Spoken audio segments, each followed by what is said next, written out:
ਸਤਿ ਸ਼੍ਰੀ ਅਕਾਲ ਜੀ। ਮੈਂ ਹਾਂ ਹਰਜੋਤ ਕੌਰ ਤੇ ਪ੍ਰੋਗਰਾਮ ਖਬਰ ਪੜਤਾਲ ਦੇਖ ਰਹੇ ਸਾਰੇ ਦਰਸ਼ਕਾਂ ਦਾ ਸਵਾਗਤ ਹੈ। ਸਾਡੇ ਨਾਲ ਜੁੜੇ ਹੋਏ ਨੇ ਸੀਨੀਅਰ ਪੱਤਰਕਾਰ ਸੁਰਿੰਦਰ ਡੱਲਾ ਜੀ। ਬਹੁਤ ਬਹੁਤ ਸਵਾਗਤ ਹੈ ਡੱਲਾ ਜੀ। ਸਤਿ ਸ਼੍ਰੀ ਅਕਾਲ।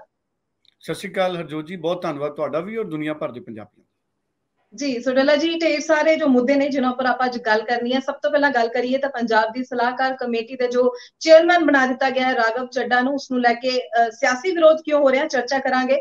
ਦੂਜੇ ਪਾਸੇ ਭਗਵੰਤ ਮਾਨ ਦਾ ਚੰਡੀਗੜ੍ਹ ਨੂੰ ਜੋ ਬਿਆਨ ਸੀ ਉਸ ਨੂੰ ਲੈ ਕੇ ਵੀ ਸਿਆਸਤ ਕਾਫੀ ਭਖਦੀ ਨਜ਼ਰ ਆਈ ਹੈ। ਹਾਲਾਂਕਿ ਉਹਨਾਂ ਦਾ ਬਿਆਨ ਰਿਹਾ ਕਿ ਮੈਂ ਚੰਡੀਗੜ੍ਹ ਤੋਂ ਦਾਅਵਾ ਨਹੀਂ ਛੱਡਿਆ ਤੇ ਨਾਲ ਦੀ ਨਾਲ ਰਾਜਪਾਲ ਨੂੰ ਚਿੱਠੀ ਲਿਖੀ। ਚਿੱਠੀ ਦੇ ਕੀ ਰਾਜ਼ ਨੇ ਜ਼ਰੂਰ ਜਾਣਨ ਦੀ ਕੋਸ਼ਿਸ਼ ਕਰਾਂਗੇ। ਮੱਤੇਵਾੜਾ ਇੰਡਸਟਰੀਅਲ ਪ੍ਰੋਜੈਕਟ ਰੱਦ ਹੋ ਗਿਆ, ਪਰ ਆਖਿਰ ਕਿਉਂ ਕੈਪਟਨ ਅਮਰਿੰਦਰ ਸਿੰਘ ਦੁਖੀ ਨਜ਼ਰ ਆ ਰਹੇ ਨੇ ਇਸ ਫੈਸਲੇ ਦੇ ਉੱਪਰ, ਤੇ ਨਾਲ ਹੀ ਪੰਜਾਬ ਦੇ ਇਸ ਸਿਆਸੀ ਮਾਹੌਲ ਤੋਂ ਬਾਅਦ ਆਖਿਰ ਕਿਉਂ ਨਵਜੋਤ ਸਿੱਧੂ ਦੇ ਨਾਲ ਜੇਲ੍ਹ ਮੁਲਾਕਾਤਾਂ ਦੀ ਅਚਾਨਕ ਡਿਮਾਂਡ ਵੱਧਦੀ ਨਜ਼ਰ ਆ ਰਹੀ ਹੈ। ਚਰਚਾ ਕਰਾਂਗੇ ਇਸੇ ਵੀ। ਮਨੀਸ਼ ਤਿਵਾਰੀ ਵੀ ਕੇਂਦਰ ਦੀ ਅਗਨੀਪਥ ਯੋਜਨਾ ਦੇ ਉੱਪਰ ਆਪਣੀ ਹੀ ਪਾਰਟੀ ਤੋਂ ਵੱਖ ਹੋ ਕੇ ਇਸ ਯੋਜਨਾ ਦੇ ਹੱਕ ਵਿੱਚ ਬੋਲਦੇ ਨਜ਼ਰ ਆ ਰਹੇ ਨੇ। ਸੋ ਡੱਲਾ ਜੀ, ਸਭ ਤੋਂ ਪਹਿਲਾਂ ਸ਼ੁਰੂਆਤ ਕਰਨ ਦੀ ਗੱਲ ਕਰੀਏ ਤਾਂ ਪੰਜਾਬ ਤੋਂ ਰਾਜ ਸਭਾ ਮੈਂਬਰ ਰਾਘਵ ਚੱਡਾ ਪੰਜਾਬ ਦੀ ਸਲਾਹਕਾਰ ਕਮੇਟੀ ਦੇ ਚੇਅਰਮੈਨ ਬਣ ਗਏ। ਸਿਆਸੀ ਵਿਰੋਧ ਬਹੁਤ ਹੋ ਰਿਹਾ ਹੈ, ਕਿਵੇਂ ਦੇਖਦੇ ਹੋ? ਦੇਖੋ, ਸਿਆਸੀ ਵਿਰੋਧ ਉਸੇ ਦਿਨ ਸ਼ੁਰੂ ਹੋ ਗਿਆ ਸੀ ਜਿਸ ਦਿਨ ਪੰਜਾਬ ਦੇ ਨਵੇਂ ਬਣੇ ਮੁੱਖ ਸਕੱਤਰ ਵਿਜੇ ਜੰਜੂਆ ਜੀ ਵੱਲੋਂ ਨੋਟੀਫਿਕੇਸ਼ਨ ਜਾਰੀ ਕੀਤਾ ਗਿਆ ਕਿ ਸੂਬੇ 'ਚ ਲੋਕ ਮੁੱਦਿਆਂ ਤੇ ਜਨਤਕ ਮੁੱਦਿਆਂ ਤੇ ਸਰਕਾਰ ਨੂੰ ਸਲਾਹ ਦੇਣ ਲਈ ਇੱਕ ਵੱਡੀ ਕਮੇਟੀ ਦਾ ਗਠਨ ਹੋਣ ਜਾ ਰਿਹਾ ਹੈ। ਔਰ ਵਿਰੋਧੀ ਧਿਰਾਂ ਨੇ ਉਸੇ ਵੇਲੇ ਇਸ ਕਮੇਟੀ ਦੇ ਗਠਨ ਤੇ ਸਵਾਲ ਚੱਕ ਦਿੱਤੇ, ਇਹ ਇਲਜ਼ਾਮ ਲਾ ਕੇ ਵੀ ਕਿਤੇ ਨਾ ਕਿਤੇ ਆਮ ਆਦਮੀ ਪਾਰਟੀ ਰਾਘਵ ਚੱਡਾ ਜੀ ਨੂੰ ਇਸ ਕਮੇਟੀ ਦੇ ਜ਼ਰੀਏ ਉਹ ਤਾਕਤਾਂ ਦੇਣ ਦੀ ਕੋਸ਼ਿਸ਼ ਕਰ ਰਹੀ ਹੈ ਜਿਹਦੇ ਨਾਲ ਰਾਘਵ ਚੱਡਾ ਜੀ ਸਿੱਧੇ ਤੌਰ ਤੇ ਪੰਜਾਬ ਦੇ ਜਿਹੜੇ ਅਧਿਕਾਰੀ ਨੇ ਉਹਨਾਂ ਤੋਂ ਸਵਾਲ ਜਵਾਬ ਕਰ ਸਕਣਗੇ, ਉਹਨਾਂ ਨੂੰ ਡਾਇਰੈਕਸ਼ਨਸ ਦੇ ਸਕਣਗੇ। ਇਹ ਵਿਰੋਧੀਆਂ ਦੇ ਇਲਜ਼ਾਮ ਸੀ, ਇਹ ਸ਼ੱਕ ਸੀ।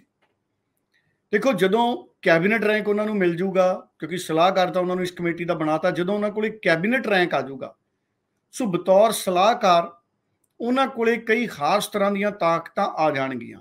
ਉਂਝ ਤਾਂ ਉਹ ਪਹਿਲਾਂ ਹੀ ਪੰਜਾਬ ਤੋਂ ਰਾਜ ਸਭਾ ਦੇ ਮੈਂਬਰ ਨੇ, ਪੰਜਾਬ ਦੇ ਕੋਟੇ ਚੋਂ ਉਹ ਰਾਜ ਸਭਾ ਦੇ ਮੈਂਬਰ ਨੇ, ਤੇ ਜੇ ਕਮੇਟੀ 'ਚ ਸਲਾਹਕਾਰ ਵੀ ਬਣਾਤਾ ਤੇ ਇਹਦੇ 'ਚ ਕਿਸੇ ਤਰ੍ਹਾਂ ਦੀ ਕੋਈ ਤਨਖਾਹ ਨਹੀਂ ਉਹਨਾਂ ਨੂੰ, ਇਸ ਕਮੇਟੀ 'ਚੋਂ ਉਹਨਾਂ ਨੂੰ ਕੋਈ ਤਨਖਾਹ ਜਾਂ ਭੱਤਾ ਜਾਂ ਕੋਈ ਲਾਭ ਨਹੀਂ ਮਿਲਣਾ, ਕਿਉਂਕਿ ਕੋਈ ਵੀ ਜਿਹੜਾ ਇਲੈਕਟਡ ਰਿਪਰੈਜ਼ੈਂਟੇਟਿਵ ਹੈ, ਭਾਵੇਂ ਲੋਕ ਸਭਾ 'ਚ ਹੈ, ਵਿਧਾਨ ਸਭਾ 'ਚ ਹੈ, ਰਾਜ ਸਭਾ 'ਚ ਹੈ, ਉਹ ਦੋ ਲਾਭ ਵਾਲੇ ਅਹੁਦਿਆਂ ਤੇ ਨਹੀਂ ਰਹਿ ਸਕਦਾ। ਭਾਵ ਜਿੱਥੇ ਦੋ ਤਨਖਾਹਾਂ ਹੋਣ ਜਾਂ ਦੋ ਜਗ੍ਹਾ ਤੋਂ ਭੱਤੇ ਨਹੀਂ ਲੈ ਸਕਦਾ, ਦੋ ਜਗ੍ਹਾ ਤੋਂ ਤਨਖਾਹ ਨਹੀਂ ਲੈ ਸਕਦਾ, ਦੋ ਜਗ੍ਹਾ ਤੋਂ ਅਫੀਸ਼ੀਅਲ ਵਹੀਕਲ ਉਹਨਾਂ ਨੂੰ ਨਹੀਂ ਮਿਲ ਸਕਦਾ ਪੱਕੇ ਤੌਰ ਤੇ। ਸੋ ਇਸ ਕਰਕੇ ਸਰਕਾਰ ਵੱਲੋਂ ਇਹ ਤਰਕ ਹੈ ਕਿ ਖਜ਼ਾਨੇ ਤੇ ਕੋਈ ਵਿੱਤੀ ਬੋਝ ਨਹੀਂ, ਇੱਕ ਸਲਾਹਕਾਰ ਕਮੇਟੀ ਬਣੀ ਹੈ। ਹੁਣ ਚੇਅਰਮੈਨ ਆ ਗਏ ਰਾਘਵ ਚੱਡਾ ਜੀ। ਹੁਣ ਇਹਦੇ 'ਚ ਕੀ ਕੋਈ ਵਾਈਸ ਚੇਅਰਮੈਨ ਆਉਣਗੇ ਜਾਂ ਮੈਂਬਰ ਆਉਣਗੇ, ਔਰ ਜਿਹੜੇ ਵੀ ਆਉਣਗੇ ਉਹ ਵੀ ਆਮ ਆਦਮੀ ਪਾਰਟੀ ਦੇ ਚੰਗੇ ਸਿਆਣੇ ਲੀਡਰ ਹੋਣਗੇ। ਦੇਖੋ, ਇੱਕ ਸਲਾਹਕਾਰ ਮੰਡਲ ਆਮ ਤੌਰ ਤੇ ਜਿਹੜੀਆਂ ਪੋਲੀਟੀਕਲ ਪਾਰਟੀਆਂ ਨੇ ਉਹ ਬਣਾ ਲੈਂਦੀਆਂ ਨੇ। ਭਾਰਤੀ ਜਨਤਾ ਪਾਰਟੀ ਨੇ ਮਾਰਗਦਰਸ਼ਕ ਮੰਡਲ ਬਣਾਇਆ ਹੋਇਆ ਸੀ ਜਿਹਦੇ 'ਚ ਬਹੁਤ ਸੀਨੀਅਰ ਲੀਡਰ ਸੀ, ਉਹਨਾਂ ਤੋਂ ਸਲਾਹ ਮਸ਼ਵਰੇ ਕੀਤੇ ਜਾਂਦੇ ਸੀ। ਹੁਣ ਜਿੱਥੋਂ ਤੱਕ ਗੱਲ ਰਹਿ ਗਈ ਰਾਘਵ ਚੱਡਾ ਜੀ ਨੂੰ ਇਸ ਕਮੇਟੀ 'ਚ ਚੇਅਰਮੈਨ ਬਣਾਉਣ ਤੇ ਵਿਰੋਧੀ ਕਿਉਂ ਨਾਰਾਜ਼ ਨੇ, ਵਿਰੋਧੀਆਂ ਨੂੰ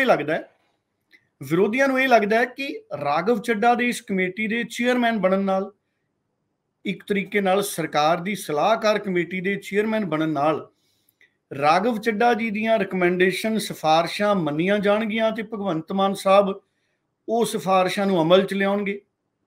ਵਿਰੋਧੀ ਧਿਰਾਂ ਭਗਵੰਤ ਮਾਨ ਨੂੰ ਔਰ ਰਾਘਵ ਚੱਡਾ ਨੂੰ ਅਲੱਗ-ਅਲੱਗ ਦੇਖਦੀਆਂ ਨੇ। ਵਿਰੋਧੀ ਧਿਰਾਂ ਨੂੰ ਭਗਵੰਤ ਮਾਨ ਸਵੀਕਾਰ ਹੈ ਮੁੱਖ ਮੰਤਰੀ ਦੇ ਤੌਰ ਤੇ ਕਿਉਂਕਿ ਉਹ ਪੰਜਾਬੀ ਹੈ, ਕਿਉਂਕਿ ਰਾਘਵ ਚੱਡਾ ਜੀ ਪੰਜਾਬ ਦੇ ਨਹੀਂ ਆ, ਉਹ ਦਿੱਲੀ ਦੇ ਹੈ। ਵਿਰੋਧੀ ਧਿਰਾਂ ਨੂੰ ਇਹ ਲੱਗਦਾ ਹੈ ਕਿ ਅਗਰ ਰਾਘਵ ਚੱਡਾ ਜੀ ਸਰਕਾਰ ਨੂੰ ਸਲਾਹ ਮਸ਼ਵਰਾ ਦੇਣਗੇ ਜਾਂ ਨਿਯੁਕਤੀਆਂ 'ਚ ਟਰਾਂਸਫਰਾਂ 'ਚ ਰਾਘਵ ਚੱਡਾ ਜੀ ਦਾ ਦਖਲ ਹੋਊਗਾ ਤੇ ਪੰਜਾਬ ਵਾਲੇ ਲੀਡਰਾਂ ਨੂੰ ਇਹ ਲੱਗੂਗਾ ਵੀ ਇਹ ਦਿੱਲੀ ਦਾ ਦਖਲ ਹੈ। ਇਹ ਕਹਿ ਵੀ ਰਹੇ ਨੇ ਪੰਜਾਬ ਵਾਲੇ ਕਿ ਦਿੱਲੀ ਦਾ ਦਖਲ ਹੈ। ਹੁਣ ਦੇਖੋ, ਵੋਟਾਂ ਤਾਂ ਆਮ ਆਦਮੀ ਪਾਰਟੀ ਦੇ ਮੁਖੀ ਕਨਵੀਨਰ ਅਰਵਿੰਦ ਕੇਜਰੀਵਾਲ ਜੀ ਆ, ਉਹਨਾਂ ਦੇ ਮੂੰਹ ਤੇ ਪਈਆਂ, ਪਰ ਇਸ ਗੱਲ ਨੂੰ ਲੈ ਕੇ ਵੀ ਪੰਜਾਬ ਦੇ ਵਿੱਚ ਬੜੀ ਦੁਚਿੱਤੀ ਵਾਲੀ ਸਥਿਤੀ ਹੈ। ਬਹੁਤ ਸਾਰੇ ਲੋਕ ਕਹਿੰਦੇ ਵੀ ਪੰਜਾਬ 'ਚ ਭਗਵੰਤ ਮਾਨ ਕਰਕੇ ਵੋਟਾਂ ਪਈਆਂ ਆਮ ਆਦਮੀ ਪਾਰਟੀ ਨੂੰ। ਬਹੁਤ ਸਾਰੇ ਲੋਕ ਸ਼ਹਿਰਾਂ 'ਚ ਜਿਨ੍ਹਾਂ ਨੂੰ ਮੈਂ ਜਾਣਦਾ ਉਹ ਕਹਿੰਦੇ ਅਰਵਿੰਦ ਕੇਜਰੀਵਾਲ ਕਰਕੇ ਸ਼ਹਿਰਾਂ 'ਚ ਵੋਟਾਂ ਪੈ ਗਈਆਂ। ਦੇਖੋ, 1 ਔਰ 1 11 ਹੁੰਦੇ। ਅਰਵਿੰਦ ਕੇਜਰੀਵਾਲ ਤੇ ਭਗਵੰਤ ਮਾਨ ਨੂੰ ਜੇ ਦੋਵਾਂ ਨੂੰ ਆਪਾਂ ਇਕੱਠੇ ਖੜੇ ਕਰ ਦਈਏ ਤੇ 11 ਨੇ। ਤੇ ਇੱਕ ਔਰ ਇੱਕ 11 ਮਿਲ ਕੇ ਹੀ ਤਕੜੇ ਬਣਦੇ ਨੇ। ਸੋ ਇਸੇ ਕਰਕੇ ਆਮ ਆਦਮੀ ਪਾਰਟੀ ਦੀ ਸਰਕਾਰ ਬਣੀ, ਭਗਵੰਤ ਮਾਨ ਔਰ ਕੇਜਰੀਵਾਲ। ਜੇ ਕੇਜਰੀਵਾਲ ਨਾ ਹੁੰਦੇ ਆਮ ਆਦਮੀ ਪਾਰਟੀ ਦੇ, ਫਿਰ ਵੀ ਔਖਾ ਸੀ। ਭਗਵੰਤ ਮਾਨ ਸਾਹਿਬ ਜਦੋਂ ਮਨਪ੍ਰੀਤ ਬਾਦਲ ਦੇ ਨਾਲ ਹੁੰਦੇ ਸੀ, ਉਦੋਂ ਭਗਵੰਤ ਮਾਨ ਸਾਹਿਬ ਦੀ ਵੀ ਜ਼ਮਾਨਤ ਜ਼ਬਤ ਹੋ ਗਈ ਸੀ ਬੀਬੀ ਭੱਠਲ ਦੇ ਸਾਹਮਣੇ। ਤੇ ਜਦੋਂ ਅੰਨਾ ਹਜ਼ਾਰਾ ਜੀ ਦੇ ਨਾਲ ਜੁੜ ਗਏ, ਅੰਨਾ ਹਜ਼ਾਰੇ ਜੀ ਕੇਜਰੀਵਾਲ ਸਾਹਿਬ ਦੇ, ਤੇ ਭਗਵੰਤ ਮਾਨ ਸਾਹਿਬ ਵੀ ਤਕੜੇ ਹੋ ਗਏ। ਸੋ ਇਸ ਕਰਕੇ ਕਈ ਵਾਰੀ ਮਰੀਜ਼ ਜਦੋਂ ਟੀਕਾ ਲੱਗ ਜਾਂਦਾ ਹੈ ਜਾਂ ਗੋਲੀ ਦਵਾਈ ਉਹਨੂੰ ਦੇ ਦਿੱਤੀ ਜਾਂਦੀ ਹੈ, ਉਹ ਤਾਕਤਵਰ ਹੋ ਜਾਂਦਾ ਹੈ। ਸੋ ਇਸੇ ਤਰ੍ਹਾਂ ਪੋਲੀਟੀਕਲ ਲੀਡਰ ਨੇ ਜਦੋਂ ਉਹਨਾਂ ਕੋਲੇ ਕੋਈ ਅਹੁਦਾ ਆ ਜਾਂਦਾ ਹੈ, ਉਹ ਟੌਨਿਕ ਹੈ। ਜਦੋਂ ਕੋਈ ਉਹਨਾਂ ਕੋਲੇ ਤਾਕਤ ਆ ਜਾਂਦੀ, ਉਹ ਟੌਨਿਕ ਹੈ, ਉਹ ਤਕੜੇ ਹੋ ਜਾਂਦੇ। ਹੁਣ ਆਮ ਆਦਮੀ ਪਾਰਟੀ ਤਕੜੀ ਹੈ। ਹੁਣ ਜਿਹੜੀ ਗੱਲ ਰਹਿ ਗਈ ਵਿਰੋਧ ਦੀ, ਆਮ ਆਦਮੀ ਪਾਰਟੀ ਸਿਰਫ ਰਾਘਵ ਚੱਡਾ ਨਹੀਂ, ਹੋਰ ਜਿਹੜੇ ਆਮ ਆਦਮੀ ਪਾਰਟੀ ਦੇ ਵੱਡੇ ਲੀਡਰ ਨੇ, ਸੰਗਠਨ 'ਚ ਚੰਗੇ ਪ੍ਰਭਾਵ ਰੱਖਦੇ ਨੇ, ਉਹਨਾਂ ਨੂੰ ਵੀ ਪੋਲੀਟੀਕਲੀ ਸਰਕਾਰ ਦੇ ਨੇੜੇ ਤੇੜੇ ਕਿਤੇ ਨਾ ਕਿਤੇ ਸੈੱਟ ਕਰਨਾ ਚਾਹੂਗੀ। ਪਰ ਇਹ ਨਵੀਂ ਗੱਲ ਨਹੀਂ ਹਰਜੋਤ ਜੀ, ਇਹ ਨਵੀਂ ਗੱਲ ਨਹੀਂ। ਕੈਪਟਨ ਅਮਰਿੰਦਰ ਸਿੰਘ ਨੇ ਜਿਹੜੇ ਆਪਣੇ ਸਲਾਹਕਾਰ ਬਣਾਏ ਸੀ, ਕੀ ਕੈਪਟਨ ਅਮਰਿੰਦਰ ਨੇ ਲੋਕਾਂ ਤੋਂ ਪੁੱਛ ਕੇ ਬਣਾਏ ਸੀ?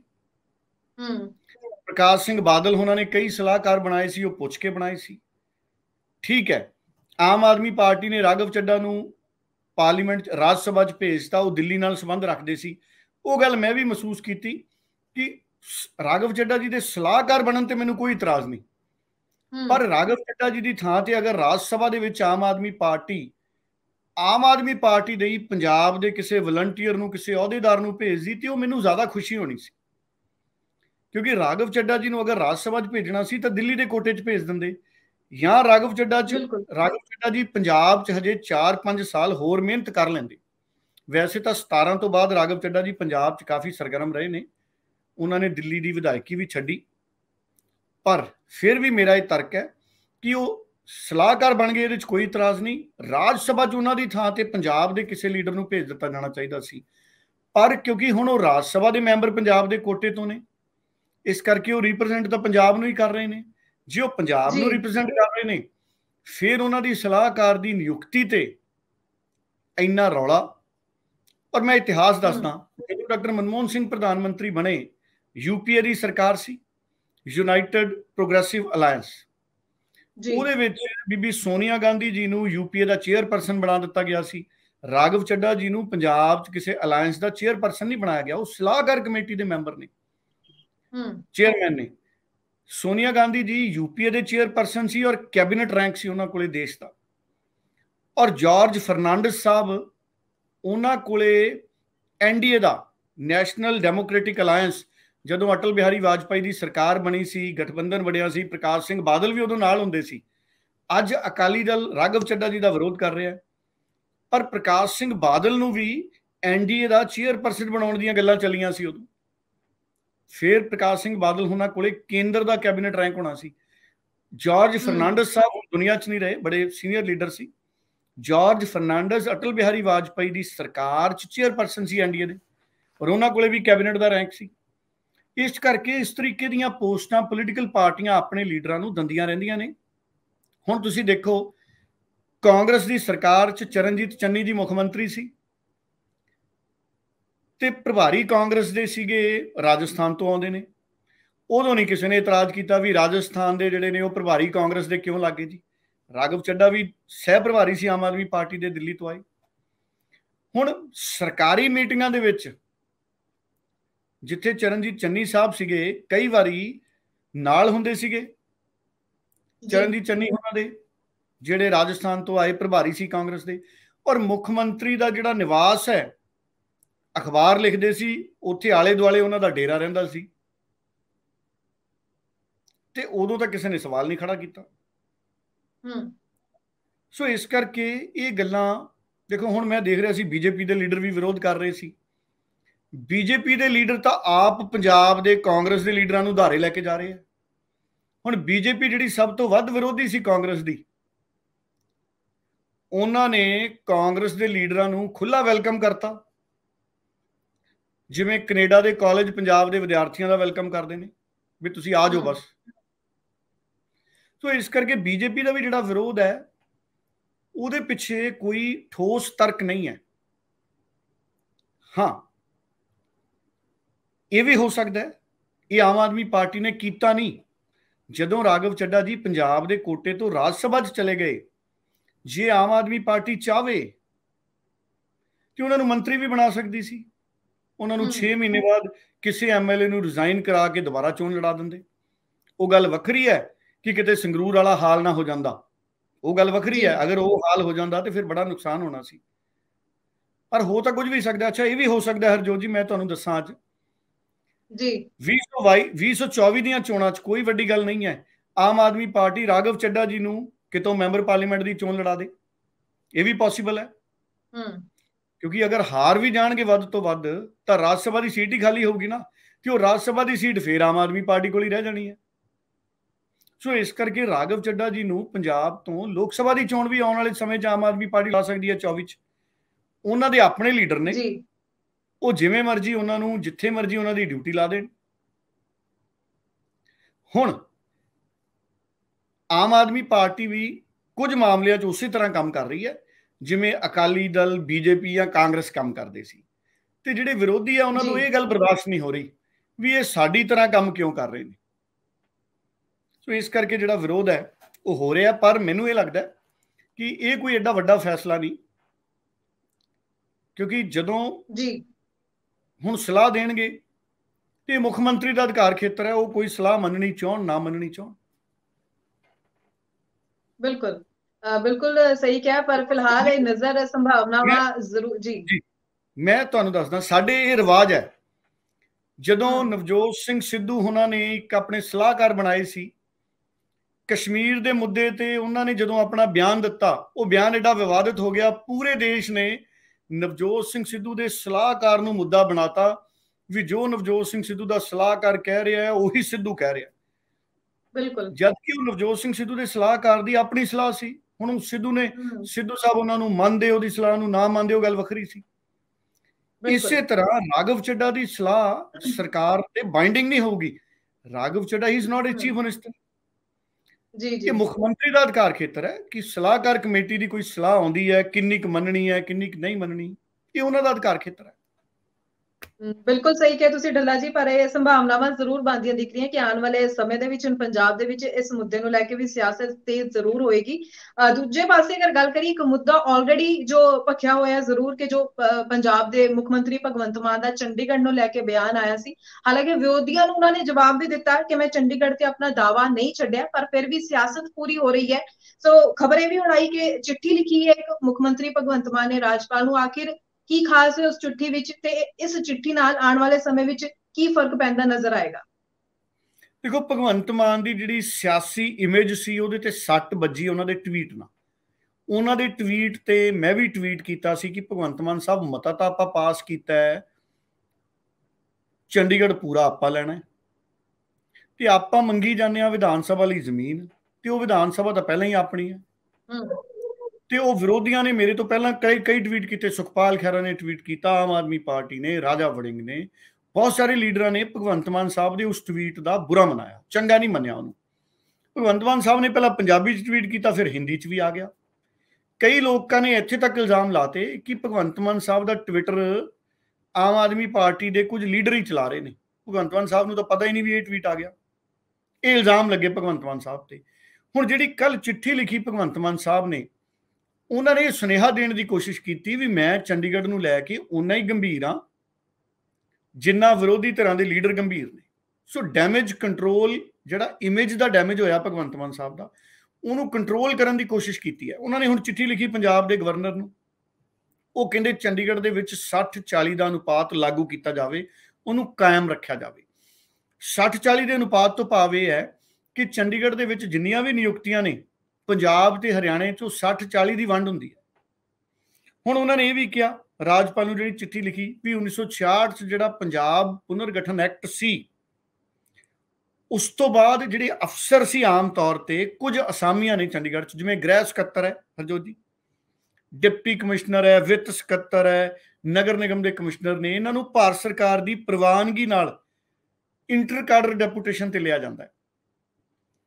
ਔਰ ਇਹਦੇ ਨਾਲ ਕੀ ਹੈ ਕਿ ਬਹੁਤ ਸਾਰੇ ਅਹੁਦੇ ਅਜਿਹੇ ਨੇ ਜਿੱਥੇ ਪੰਜਾਬ ਦੇ IAS ਅਫਸਰ ਤੈਨਾਤ ਹੁੰਦੇ ਨੇ, ਬਹੁਤ ਸਾਰੇ ਅਹੁਦੇ ਅਜਿਹੇ ਨੇ ਜਿੱਥੇ ਹਰਿਆਣੇ ਦੇ IAS ਅਫਸਰ ਤੈਨਾਤ ਹੁੰਦੇ ਨੇ। ਹੁਣ ਉਹਨਾਂ ਨੇ ਚਿੱਠੀ ਲਿਖੀ ਹੈ ਵੀ ਅਗਰ ਅਸੀਂ 60-40 ਦਾ ਅਨੁਪਾਤ ਕਾਇਮ ਰੱਖੀਏ ਚੰਡੀਗੜ੍ਹ 'ਚ, ਤੇ ਪੰਜਾਬ ਦੇ ਬਹੁਤ ਸਾਰੇ ਅਹੁਦੇ ਬਣਦੇ ਆ ਸਾਡੇ ਆਈਐਸ ਅਫਸਰਾਂ ਦੇ, ਜਿੱਥੇ ਸਾਡੇ ਨਹੀਂ, ਤੁਸੀਂ ਯੂਟੀ ਪ੍ਰਸ਼ਾਸਨ ਦੇ ਅਧਿਕਾਰੀ ਉੱਥੇ ਲਾ ਰੱਖੇ ਆ। ਸੋ ਉਹਨਾਂ ਨੇ ਇੱਕ ਤਰੀਕੇ ਨਾਲ ਇਸ ਚਿੱਠੀ ਦੇ ਜ਼ਰੀਏ ਪੰਜਾਬ ਦੇ ਗਵਰਨਰ ਨੂੰ ਅਪੀਲ ਕੀਤੀ ਹੈ। ਆਉਂਦੇ ਦਿਨਾਂ 'ਚ ਇਸ ਮਸਲੇ ਤੇ ਉਹ ਵਿਧਾਨ ਸਭਾ ਦਾ ਸੈਸ਼ਨ ਵੀ ਸੱਦ ਸਕਦੇ ਨੇ, ਵਿਰੋਧੀਆਂ ਨੂੰ ਇਹ ਕਹਿਣ ਦੇ ਲਈ ਵੀ ਮੈਂ ਚੰਡੀਗੜ੍ਹ ਨੂੰ ਲੈ ਕੇ ਅੱਜ ਵੀ ਗੰਭੀਰ ਹਾਂ ਤੇ ਮੈਂ ਚੰਡੀਗੜ੍ਹ ਪੰਜਾਬ ਨੂੰ ਦਵਾ ਕੇ ਹਟਣਾ। ਉਂਝ ਭਗਵੰਤ ਮਾਨ ਸਾਹਿਬ ਨੇ ਮਤਾ ਪਾਸ ਕੀਤਾ ਸੀ ਚੰਡੀਗੜ੍ਹ ਦਾ, ਅਪ੍ਰੈਲ ਦੇ ਸ਼ੁਰੂਆਤ 'ਚ ਉਹਨਾਂ ਨੇ ਸੈਸ਼ਨ ਰੱਖਿਆ ਸੀ। ਅਪ੍ਰੈਲ ਤੋਂ ਬਾਅਦ ਬਜਟ ਸੈਸ਼ਨ ਵੀ ਆ ਗਿਆ, ਸਪੈਸ਼ਲ ਸੈਸ਼ਨ ਤੋਂ ਬਾਅਦ ਉਸ ਮਤੇ ਤੇ ਭਗਵੰਤ ਮਾਨ ਸਾਹਿਬ ਅੱਗੇ ਨਹੀਂ ਜ਼ਿਆਦਾ ਵੱਧ ਸਕੇ। ਉਮੀਦ ਇਹ ਕਰਦੇ ਹਾਂ ਕਿ ਭਗਵੰਤ ਮਾਨ ਸਾਹਿਬ ਉਸ ਮਤੇ ਤੇ ਅੱਗੇ ਵਧਣ ਔਰ ਜ਼ਰੂਰ ਪ੍ਰਧਾਨ ਮੰਤਰੀ ਸਾਹਿਬ ਨੂੰ ਮਿਲ ਕੇ ਆਉਣ, ਦੇਸ਼ ਦੇ ਰਾਸ਼ਟਰਪਤੀ ਨੂੰ ਮਿਲ ਕੇ ਆਉਣ, ਗ੍ਰਹਿ ਮੰਤਰੀ ਨੂੰ ਮਿਲ ਕੇ ਆਉਣ ਔਰ ਪੰਜਾਬ ਦੀ ਭਾਵਨਾ ਨੂੰ ਸਮਝਾਉਣ। ਮੈਨੂੰ ਇਹ ਲੱਗਦਾ ਹੈ ਕਿ ਪੰਜਾਬ ਦੀ ਕੋਈ ਵੀ ਪੋਲੀਟੀਕਲ ਪਾਰਟੀ, ਜਦੋਂ ਅਕਾਲੀ ਦਲ ਸੱਤਾ 'ਚ ਸੀ, ਦੇਖੋ ਅਕਾਲੀ ਦਲ ਨੇ ਸਮਰਥਨ ਕੀਤਾ ਸੀ ਪ੍ਰਕਾਸ਼ ਸਿੰਘ ਬਾਦਲ ਹੋਣਾ ਨੇ ਅਟਲ ਬਿਹਾਰੀ ਵਾਜਪਾਈ ਸਾਹਿਬ ਦਾ ਜੀ, ਤੇ ਜਦੋਂ ਅਕਾਲੀ ਦਲ ਨੇ ਸਮਰਥਨ ਕਰਨਾ ਸੀ ਅਟਲ ਬਿਹਾਰੀ ਵਾਜਪਾਈ ਸਾਹਿਬ ਨੂੰ, ਉਦੋਂ ਲੋੜ ਸੀ ਵਾਜਪਾਈ ਸਾਹਿਬ ਨੂੰ, ਉਦੋਂ ਜੇ ਕਿਤੇ ਪ੍ਰਕਾਸ਼ ਸਿੰਘ ਬਾਦਲ ਇਹ ਸਟੈਂਡ ਲੈ ਜਾਂਦੇ ਕਿ ਤੁਸੀਂ ਚੰਡੀਗੜ੍ਹ ਪੰਜਾਬ ਨੂੰ ਦੇ ਦਿਓ ਜੀ, ਅਸੀਂ ਅੱਖਾਂ ਬੰਦ ਕਰਕੇ ਬੀਜੇਪੀ ਦਾ ਸਮਰਥਨ ਕਰਦੇ ਹਾਂ। ਇਸ ਤਰੀਕੇ ਦਾ ਪੋਲੀਟੀਕਲ ਜਿਗਰਾ ਨਾ, ਦੇਖੋ ਕਾਂਗਰਸ ਨੇ ਤਾਂ ਦਿਖਾਣਾ ਹੀ ਕੀ ਸੀ, ਕਿਉਂਕਿ ਕਾਂਗਰਸ ਨੇ ਤਾਂ ਪੰਜਾਬ ਦਾ ਪੁਨਰਗਠਨ ਕੀਤਾ। ਸੋ ਜਿਹੜਾ ਸਿਆਸੀ ਪੁਆੜਾ ਸੀ ਉਹ ਤਾਂ ਕਾਂਗਰਸ ਦੇ ਵੇਲੇ ਸ਼ੁਰੂ ਹੋਇਆ, ਤੇ ਜਿਹੜੇ ਕਾਂਗਰਸ ਦੇ ਮੁੱਖ ਮੰਤਰੀ ਆ ਹੁਣ ਕੈਪਟਨ ਅਮਰਿੰਦਰ ਸਿੰਘ ਦੀ ਸੁਣ ਲਓ, ਉਹ ਕਹਿੰਦੇ ਮੈਂ ਕਈ ਐਮਐਲਏਆਂ ਤੇ ਕਾਰਵਾਈ ਕਰਨਾ ਚਾਹੁੰਦਾ ਸੀ, ਮੈਨੂੰ ਹਾਈ ਕਮਾਂਡ ਨੇ ਰੋਕਤਾ। ਮੈਂ ਕੈਪਟਨ ਅਮਰਿੰਦਰ ਸਿੰਘ ਤੇ ਹੈਰਾਨ ਆ ਵੀ ਤੁਸੀਂ ਅਗਰ ਕਿਸੇ ਤੇ ਕਾਰਵਾਈ ਕਰਨੀ ਸੀ ਤੇ ਤੁਸੀਂ ਹਾਈ ਕਮਾਂਡ ਤੋਂ ਪੁੱਛ ਕੇ ਕਰੋਗੇ, ਤੇ ਜੇ captain Amarinder Singh high command ਦੀ ਮਰਜ਼ੀ ਬਿਨਾ ਮਾੜੇ ਐਮਐਲਏਆਂ ਤੇ ਮੰਤਰੀਆਂ ਤੇ ਕਾਰਵਾਈ ਨਹੀਂ ਕਰ ਸਕੇ ਹਰਜੋਤ ਜੀ, ਤੇ ਕੈਪਟਨ ਅਮਰਿੰਦਰ ਜਾਂ ਕਾਂਗਰਸ ਕਿਹੜੇ ਮੂੰਹ ਨਾਲ ਨਿੰਦ ਰਹੀ ਹੈ ਆਮ ਆਦਮੀ ਪਾਰਟੀ ਨੂੰ ਵੀ ਤੁਸੀਂ ਰਾਘਵ ਚੱਡਾ ਜੀ ਦੇ ਇੱਥੇ ਉਹਨਾਂ ਨੂੰ ਤੁਸੀਂ ਸਲਾਹਕਾਰ ਬਣਾਤਾ ਤੇ ਤੁਸੀਂ ਕੇਜਰੀਵਾਲ ਸਾਹਿਬ ਦੀ ਡਾਇਰੈਕਸ਼ਨ ਤੇ ਸਰਕਾਰ ਚਲਾ ਰਹੇ ਹੋ।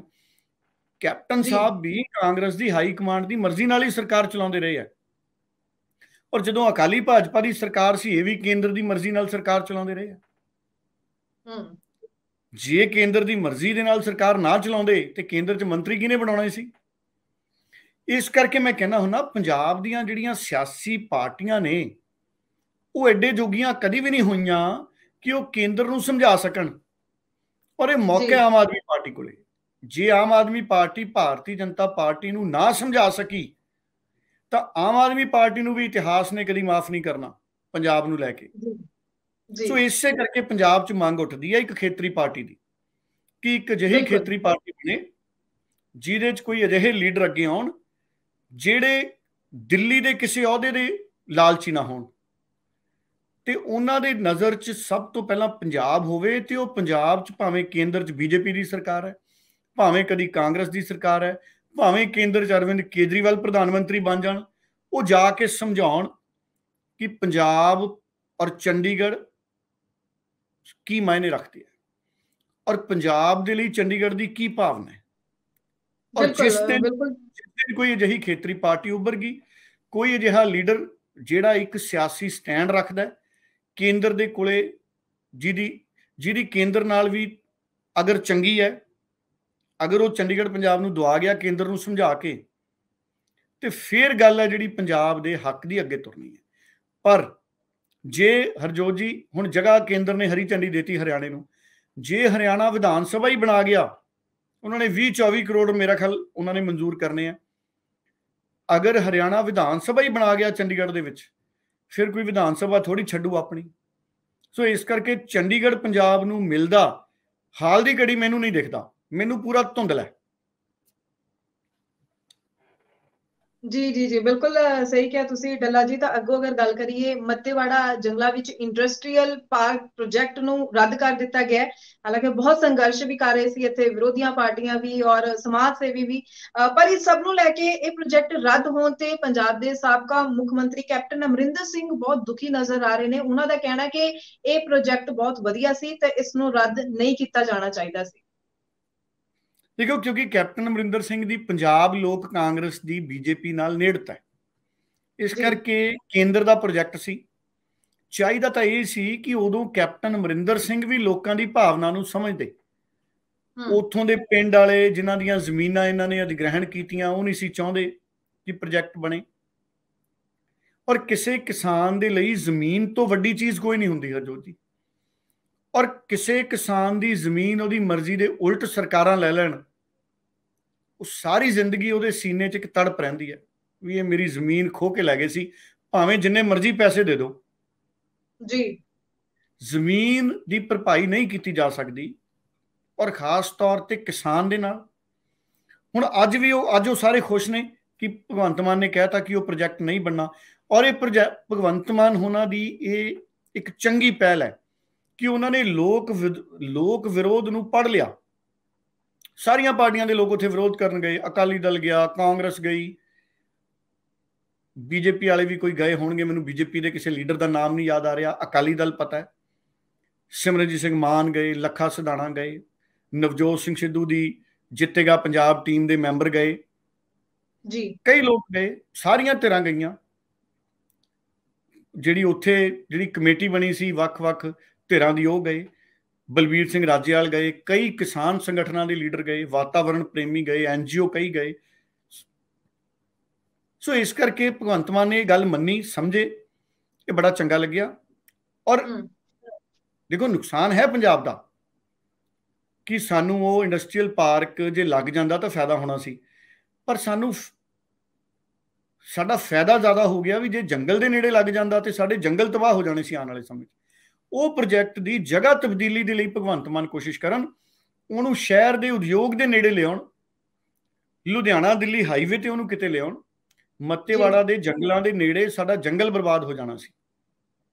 ਇਸ ਅਸੀਂ ਤਜਰਬਾ ਦੇਖਿਆ, ਰੇਤਾ ਮਾਫੀਆ ਸਾਡਾ ਸਾਰਾ ਸਤਲੁਜ ਖਾ ਗਿਆ, ਰੇਤੇ ਦੇ ਬੈੱਡ ਖਤਮ ਕਰਤੇ ਉੱਥੇ, ਤੇ ਹੁਣ ਜੰਗਲ ਨਹੀਂ ਸੀ ਲੱਭਣਾ ਹਰਜੋਤ ਜੀ।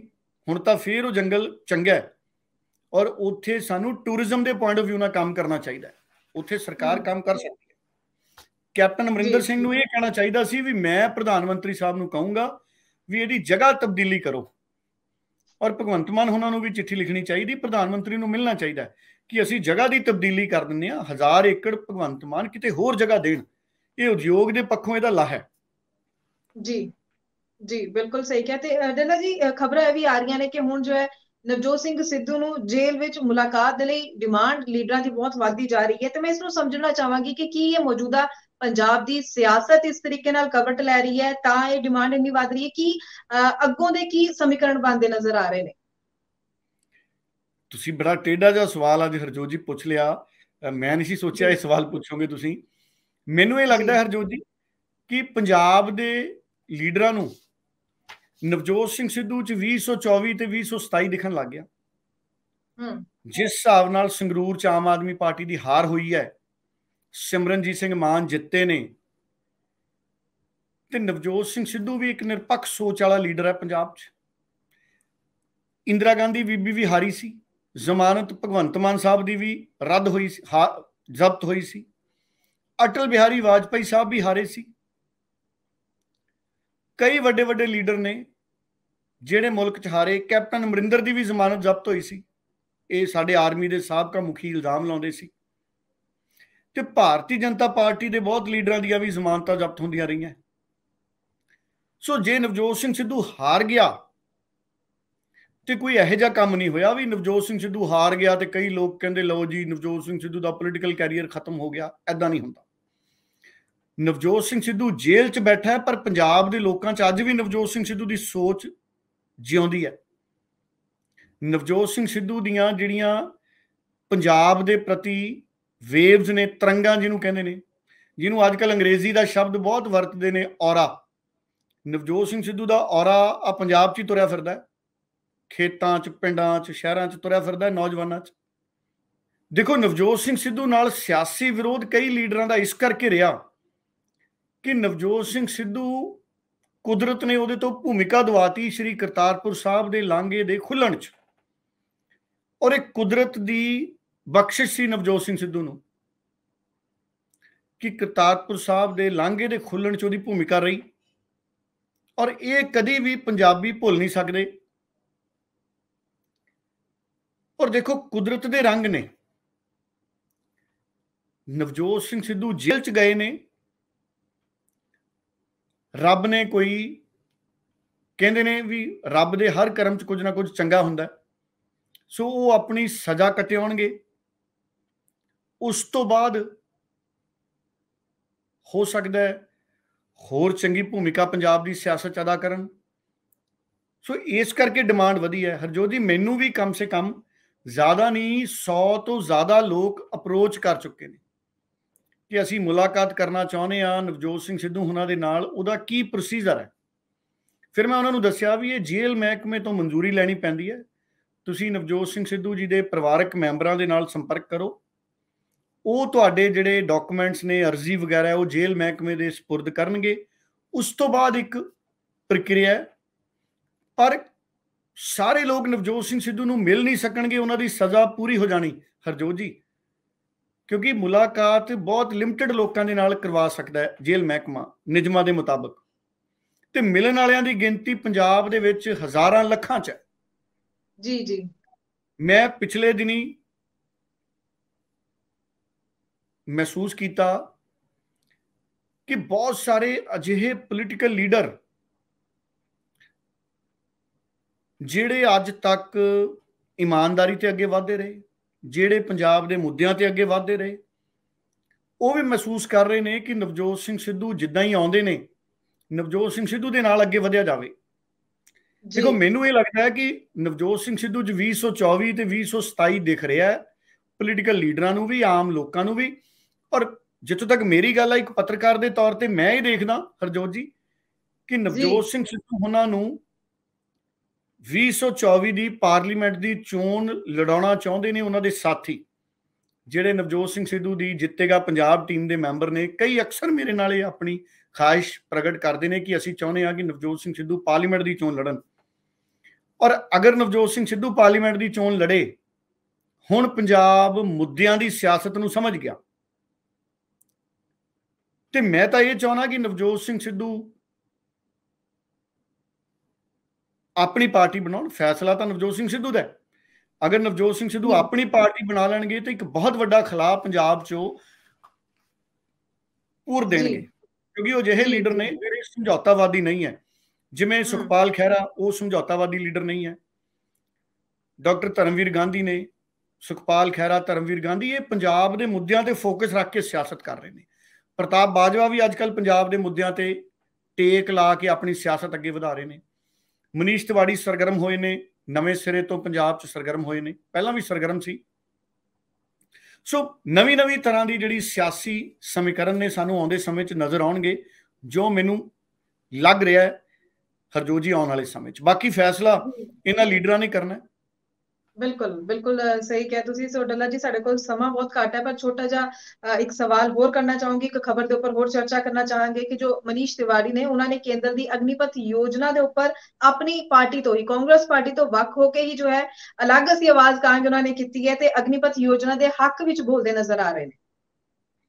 ਦੇਖੋ, ਪਹਿਲਾਂ ਵੀ ਮੈਂ ਇੱਕ ਅੱਧੀ ਵਾਰੀ ਸੁਣਿਆ ਕਿ ਅਗਨੀਪਥ ਯੋਜਨਾ ਤੇ ਮਨੀਸ਼ ਤਿਵਾੜੀ ਜੀ ਨੇ ਬਹੁਤ ਸਪਸ਼ਟ ਤੌਰ ਤੇ ਇਹਦੀ ਇੰਪੋਰਟੈਂਸ ਦੀ ਗੱਲ ਕੀਤੀ ਸੀ। ਮੈਂ ਖੁਦ ਅਗਨੀਪਥ ਯੋਜਨਾ ਦੀ ਵਕਾਲਤ ਕੀਤੀ, ਹਾਲਾਂਕਿ ਕਈ ਲੋਕਾਂ ਨੂੰ ਇਹ ਮੇਰੀ ਗੱਲ ਚੰਗੀ ਨਹੀਂ ਲੱਗੀ, ਪਰ ਵਕਤ ਦੇ ਨਾਲ ਬਦਲਣਾ ਬੜਾ ਜ਼ਰੂਰੀ ਹੈ। ਵਕਤ ਦੇ ਨਾਲ ਬਦਲਣਾ ਬਹੁਤ ਜ਼ਰੂਰੀ ਹੈ। ਔਰ ਸਾਡੀ ਭਾਰਤੀ ਫੌਜ, ਮੈਂ ਹਮੇਸ਼ਾ ਭਾਰਤੀ ਫੌਜ ਨੂੰ ਸਲੂਟ ਕਰਦਾ। ਫੌਜ ਜੋ ਵੀ ਫੈਸਲਾ ਕਰਦੀ ਹੈ, ਅਸੀਂ ਨੇੜੇ ਤੇੜੇ ਵੀ ਨਹੀਂ ਸੋਚ ਸਕਦੇ ਕਿ ਫੌਜ ਦਾ ਵਿਜ਼ਨ ਕਿੰਨਾ ਵੱਡਾ ਹੈ ਹਰਜੋਤ ਜੀ। ਬਿਲਕੁਲ। ਔਰ ਸਾਨੂੰ ਭਾਰਤੀ ਫੌਜ ਤੇ ਮਾਣ ਹੋਣਾ ਚਾਹੀਦਾ। ਮੈਨੂੰ ਲੱਗਦਾ ਸਾਨੂੰ, ਅਸੀਂ ਕਿਸੇ ਮੁੱਦੇ ਤੇ ਸਿਆਸਤ ਕਰ ਲਈਏ, ਫੌਜ ਦੇ ਨਾਲ ਸੰਬੰਧਿਤ ਮੁੱਦਿਆਂ ਤੇ ਸਿਆਸਤ ਨਹੀਂ ਹੋਣੀ ਚਾਹੀਦੀ। ਔਰ ਜੀ ਪਾਰਲੀਮੈਂਟ ਦੇ ਸੈਸ਼ਨ ਤੋਂ ਪਹਿਲਾਂ ਕਈ ਤਰ੍ਹਾਂ ਦੀਆਂ ਚਰਚਾਵਾਂ ਚੱਲ ਰਹੀਆਂ ਨੇ ਔਰ ਕਾਂਗਰਸ ਪਾਰਟੀ ਨੇ ਇੱਕ ਚਿੱਠੀ ਜਾਰੀ ਕੀਤੀ ਅਗਨੀਪਥ ਯੋਜਨਾ ਦੇ ਵਿਰੋਧ ਦੇ ਲਈ ਔਰ ਉਹਦੇ ਤੇ ਲੀਡਰਾਂ ਦੇ ਦਸਤਖਤ ਹੋ ਰਹੇ ਸੀ ਤੇ ਮਨੀਸ਼ ਤਿਵਾੜੀ ਜੀ ਨੇ ਕਹਿੰਦੇ ਉਹਦੇ ਤੇ ਦਸਤਖਤ ਕਰਨ ਤੋਂ ਇਨਕਾਰ ਕਰ ਦਿੱਤਾ। ਔਰ ਦੇਖੋ ਸੰਸਦ ਦਾ ਮੌਨਸੂਨ ਸਤਰ ਸ਼ੁਰੂ ਹੋਣਾ, ਸਰਦ ਰੁੱਤ ਸਮਾਗਮ ਪਾਰਲੀਮੈਂਟ ਦਾ, ਸੰਸਦ ਦਾ ਸਰਦ ਰੁੱਤ ਸਮਾਗਮ ਸ਼ੁਰੂ ਹੋਣਾ, ਉਹ ਤੋਂ ਪਹਿਲਾਂ ਤਿਆਰੀਆਂ ਚੱਲ ਰਹੀਆਂ ਨੇ।